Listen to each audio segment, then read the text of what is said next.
How's it going, everyone? My name's Hunter Swift. If you clicked on this video, you're here for an overview of the Lightranger 2000. So I want to quickly go into just some of the new details, new features of the new Lightranger 2000 versus like the 1200 and 800, which I've owned previously. Before we jump into the video, I will say I am an ambassador for DEVOS. However, I'm not being paid or compensated for this video. So without further ado, let's jump into it. So this is the Lightranger 2000 in its carrying bag.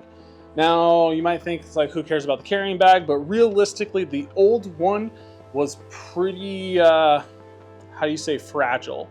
I put some holes into it pretty quickly, so when I opened up the box and I found this bag in there, I was pretty excited about it. This is a big upgrade. It's got a cool little leather pouch with the DEVOS embroidered on there. But let's get this bag opened up now. So before I jump into the light itself, just a few other features of the bag.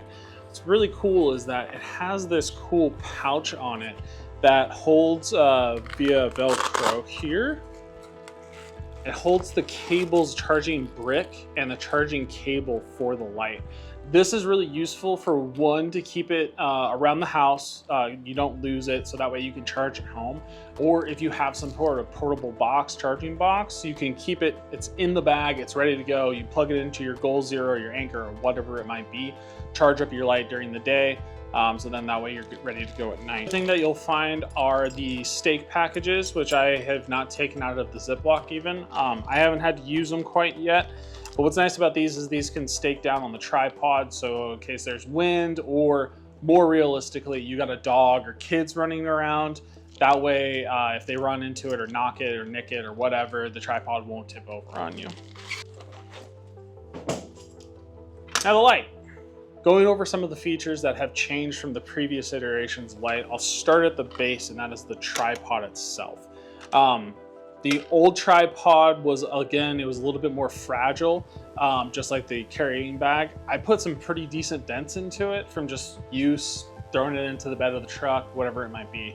But it didn't affect the use of it, but I am glad that they came out with a more robust tripod. Not only is this tripod more robust, it actually gets it up to a 10-foot height versus a 9-foot height.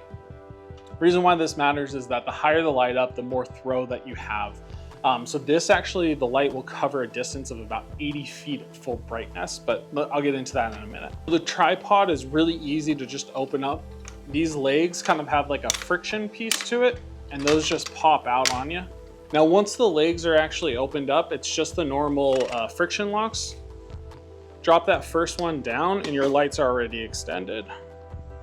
So if you're familiar with the other lights in the DEVOS lineup, you know to change the color of the light, you have to put a certain plastic cover over it. So they have like amber or red. New light solves the problem of needing those plastic covers and has built-in colored LEDs into the light, which is one of my favorite features of the light itself. So you have basic white light, which is extremely bright. Turn off one of the sides there. With the press of a button, you can change over to amber, which is my personal favorite and what I use most of the time when I'm camping or even working around like in the garage or whatever. And then red. So on the most powerful setting of the white light at 2000 lumens, you get about 4 hours of runtime with the battery.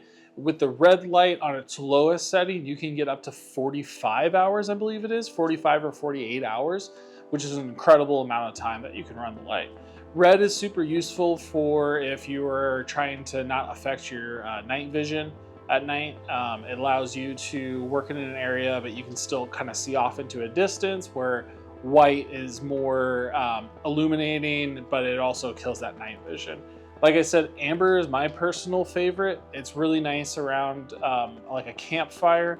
If you're working over and barbecuing, the campfire light kind of mimics this same illumination, so it really doesn't affect the people over at the campfire. So the last big feature that I want to talk about is the new Bluetooth app. Now, I thought at first when I heard about it, it could be kind of gimmicky, but after using it and seeing its capabilities, I'm actually really impressed with it. So not only can you just turn the light off, you can also change the sides that are illuminated, so you can turn off sections of the LEDs. You can adjust brightness, so you can put it up to a full brightness or turn it down. I'll put it down a little bit lower. I can also change the colors from here, and as well see the battery that I'm using at the time. Those are the key new updates for the Lightranger 2000, the robust tripod, the built-in colored LEDs, and the new Bluetooth app. It's one of the reasons why I'm definitely going to pick up a second light going forward, because I really can't go camping without this. If you have questions, go ahead and leave them down below. I'm happy to answer them. You can check me out over on Instagram, another_PNW Taco. If you've made it this far, I'd like to apologize for how bad the video was. If you've made it this far, I'd like to thank you for watching the video. This is my first YouTube video. There will be more. If you liked it, hit subscribe. I would really appreciate it. I'm trying to get over 5 followers by the end of the month. And remember, if you don't use your gear, it means absolutely nothing. So get out there and actually use it.